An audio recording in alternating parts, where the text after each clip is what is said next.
રાજ્યમાં સૂચિત જંત્રીના દરો જાહેર થતાં ઉગ્ર વિરોધ થઈ રહ્યો છે. વડોદરા ક્રેડાઈ દ્વારા આજે એક રેલી કાઢી જિલ્લા કલેક્ટરને આવેદનપત્ર આપી જંત્રીના દરોમાં ફેરફાર કરવા તેમજ વાંધા સૂચનો માટે સમય વધારવાની માંગણી કરવામાં આવી રહી છે.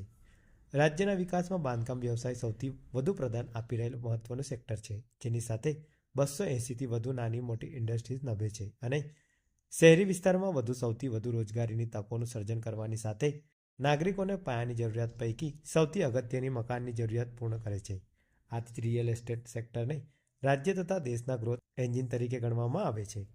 ક્રેડાઈ વડોદરા શહેરના 700 ડેવલપર સભ્ય તરીકે નોંધાયેલો છે અને રાજ્ય સ્તરે ક્રેડાઈ ગુજરાત સાથે તેમજ ક્રેડાઈ ગુજરાતનું ક્રેડાઈ નેશનલ સાથે સંકલન છે. સરકાર દ્વારા હજુ થોડા સમય પહેલા જ જંત્રીના દરોમાં ઘરખમ વધારો કરેલ હોવા છતાં પ્રવર્તમાન દરમાં 200%થી 2000%નો તોતિંગ અને અસહ્ય ઘરખમ વધારો કરીને તારીખ 20/11/2024ના રોજ સૂચિત જંત્રી બહાર પાડેલ છે અને રાજ્યમાં આશરે 40,000થી વધુ વેલ્યુ ઝોન છે અને જંત્રી ફરી તૈયાર કરવા માટે સરકારે પોતાની તમામ ટેકનિકલ ટીમ અને મશીનરીના સહયોગ હોવા છતાં 18 માસનો સમય થયેલ હોવાનું જણાવેલ છે. આમ છતાં તે અંગેના વાંધા રજૂ કરવા અંગે ફક્ત ઓનલાઈન પોર્ટલની સુવિધા ઉપલબ્ધ છે અને તે માટેનો સમય ફક્ત 30 દિવસનો જણાવેલ છે. રાજ્યના મોટાભાગની ખેડૂત અને સામાન્ય પ્રજાજનોને આ અંગેની પ્રક્રિયા જાણકારી સુદ્ધા નથી. વધુમાં ઘણા કિસ્સાઓમાં દર્શાવેલ દર હાલની બજારની વાસ્તવિક સ્થિતિની ઘણા વધુ છે.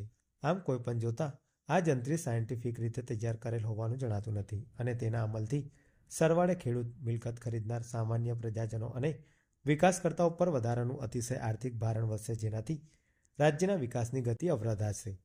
પ્રાથમિક તારણ મુજબ આટલા મોટા પ્રમાણમાં વેલ્યુ ઝોનની જંત્રીનો સંપૂર્ણ અભ્યાસ કરવા અને તે માટેના વાંધા રજૂ કરવા આપેલ સમય મર્યાદા ખૂબ જ અપૂરતી છે.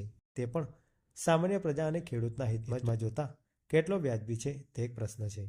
જે રીતે હાલમાં 2023માંથી જે જંત્રી લાગુ થઈ છે અને એક વર્ષ કરતા ઓછા સમયની અંદર ફરીથી મસ્ત મોટો ધરખમ ભાવ વધારો, જેમ કે આપણે જોઈએ કે 2011ની લાસ્ટ જે જંત્રી હતી એના કરતા 2000% સુધીનો વધારો થયેલો છે અને આ જે કંઈ બી વધારો છે એનું જે કંઈ અસર છે તે આપણે એમ કહીએ કે સામાન્ય પ્રજાજનો પર પડવા જઈ રહી છે.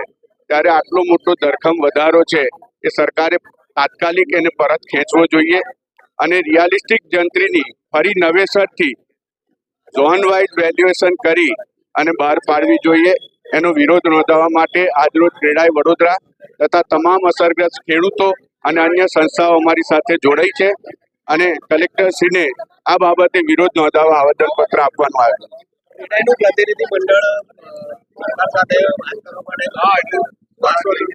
માનનીય મુખ્યમંત્રી શ્રી સાથે જે મિટિંગ થઈ છે એમાં માનનીય મુખ્યમંત્રીશ્રીએ એવી હૈયાધારણા આપી છે કે જે ડિસ્ક્રિપન્સી વિસંગતતાઓ છે અને જ્યાં જે વિસ્તારોની અંદર ખૂબ જ ધરખમ વધારો થયો છે એના ઉપર નવેસરથી વિચારણા થશે અને ત્યારબાદ જ જંત્રી લાગુ થશે એવી આમ તો હૈયાધારણા આપી છે. અને જે રીતે ક્રેડાઈના પ્રતિનિધિ મંડળને માનનીય મુખ્યમંત્રીશ્રીને જે રજૂઆત કરી હતી કે સામાન્ય ખેડૂત છે એ ઓનલાઈન કોઈ પણ વાંધો નોંધાવી ના શકે, એટલે ઓફલાઈન પણ વાંધા લેવા જોઈએ અને વાંધા લેવાની મુદત પણ વધારવી જોઈએ.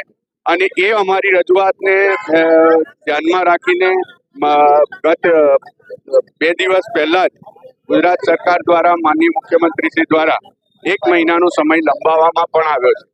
પરંતુ રિયાલિસ્ટિક જંત્રી અને કયા પેરામીટર્સ ઉપર જંત્રી થઈ છે, એસી કેબિનોમાં બેસીને જંત્રી નક્કી કરવામાં આવી છે, એ રીતે ના હોવું જોઈએ.